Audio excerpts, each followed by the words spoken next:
June 15th, 2025.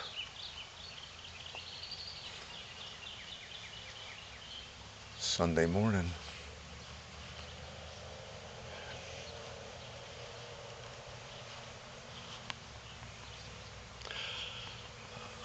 This is about 5 inches shy of 8 feet.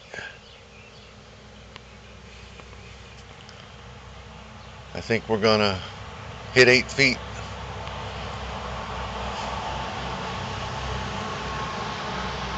It's going to seed, so it's not going to grow much more.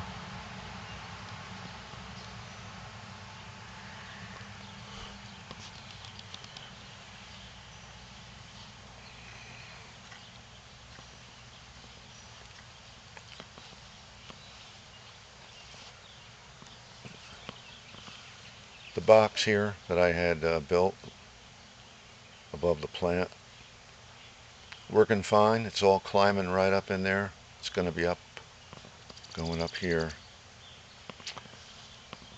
The oregano is looking wonderful.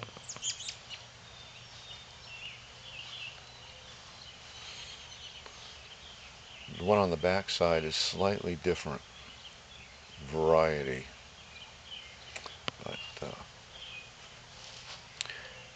yeah, this is going to provide a lot of white flowers, and there'll be a lot of honeybees, I'm sure, this summer.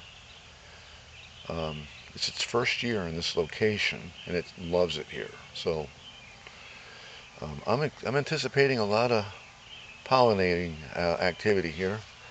And then with the fennel here, when it blooms and it's got all its little yellow flowers, wow. I mean, it's going to be a lot of honeybees on this. Last year, it was like a beehive in here. What's fascinating is we have 8 that are grown quite tall.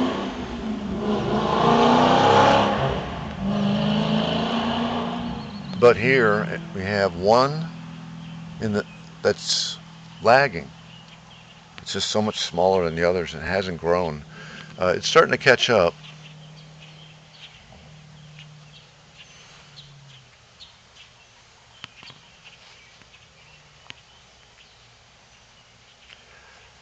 Yeah, the okra patch is looking pretty good.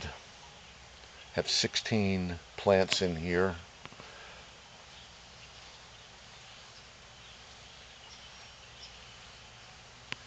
The bitter melon climbing right up the trellis here nicely.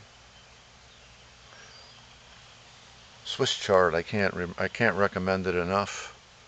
I have like a double row here, like 2 rows relatively close, so it's really thick.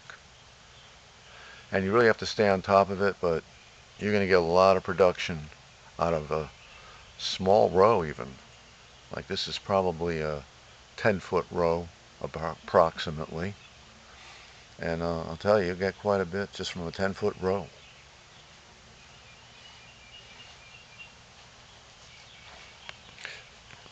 Have a lot of basil growing in places, and beets, and right here, of course, sweet potato, and it's going to work its way up the trellis, up towards the roof line, towards the sky up there.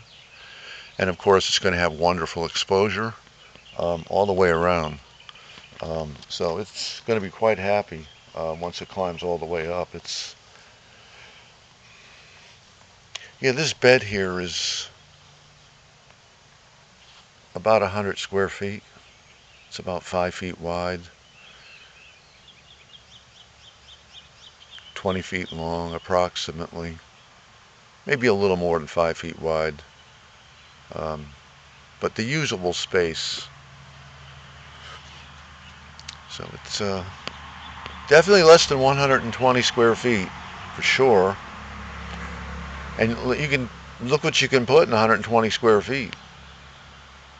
And you can augment it with trellises, where you're not having your sweet potatoes all over the ground, all over everything else.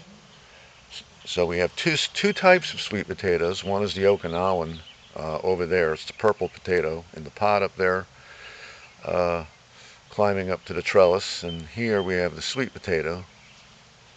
So you can eat the leaves, and we anticipate you can freeze the leaves and eat them later.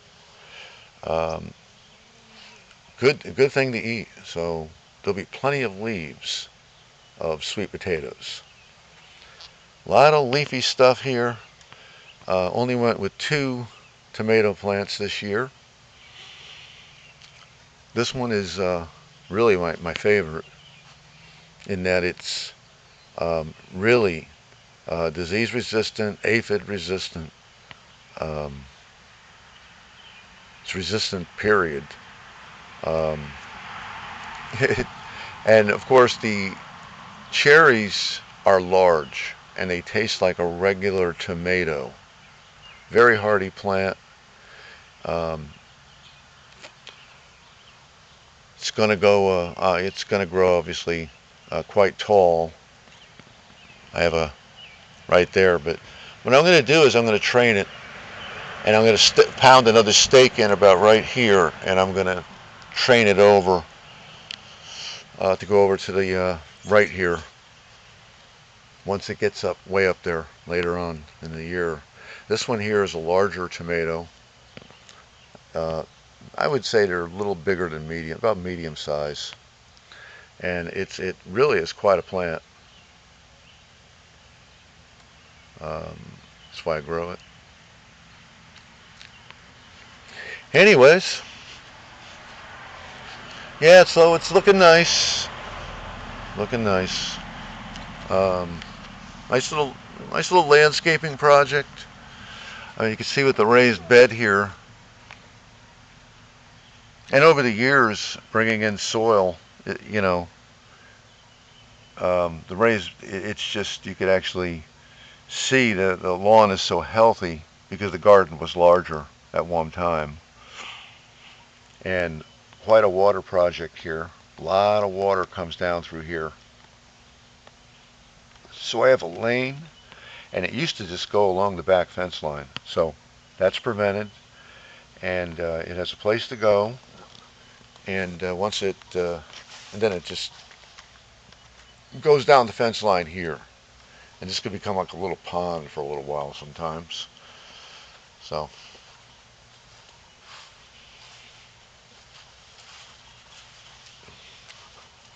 but it all hits up right up in here and runs out here.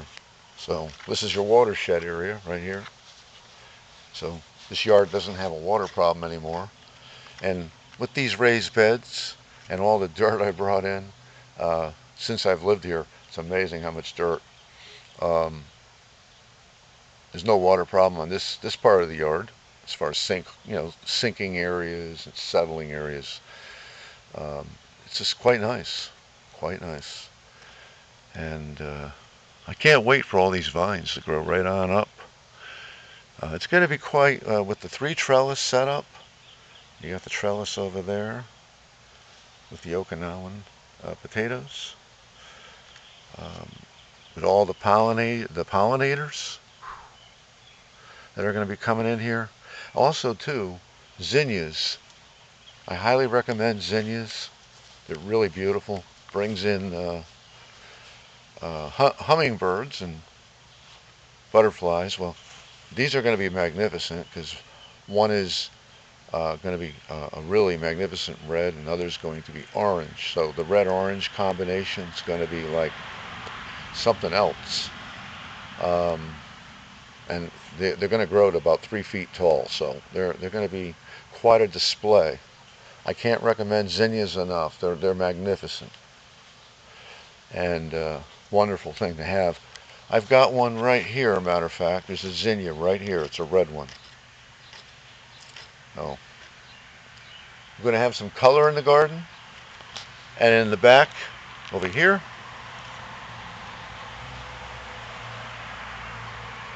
I got rid of ornamental oregano that was there. You could eat it for maybe 2 months out of the year. April, May, maybe a little, but once you get into June, forget it. It's more ornamental, and it was hanging over the wall all the time. It just wasn't a good spot for it, so it was killing the grass, of course, like, in that area. And oregano's a invasive plant, so it's wonderful for uh, areas where you want uh, control of, you know, any erosion, for example. I mean, there's something else. So that's why it's good to have an oregano right, all by itself uh, at the end of the year. You just mow it over with a lawnmower. That's it. A mulcher type lawnmower. You just gone. I'll probably do a video, just demonstrate it. Take it right on down, and then it just grows anew in the spring. Really easy maintenance. Of course, you got to keep up with the shaping and whatever. Um, I mean, you can let it grow wild too. I mean, depending on where your plant is. And if I was to, I think fennel. I think Monet, an impressionistic painting using a fennel would be a really magnificent painting. Um, maybe even a person in it, but with this as a backdrop. You could do some really nice impressionistic type of stuff. Um, Incredible plant. I'm going to be having a lot of fun with the worms. Okay, you get a certain type of caterpillar that just loves this thing. So it's going to be like every day, probably twice a day at least, um, looking for those worms. Um, Caterpillars is a better way to put it. And they're the ones where if you break them, they smell like a can of paint's been latex paint's just been opened or something. And I'm also looking forward to seeing what kind of other insects hang out, because you get very interesting insects. Basically, the exoskeleton type, and they're obviously hunting. Like a praying mantis, for example, is a variety that one hung out here for a couple weeks, uh, and it was I got to get some pictures. Some of the stuff that hangs out. They're really cool. Anyways, nice quiet Sunday. Time to go in.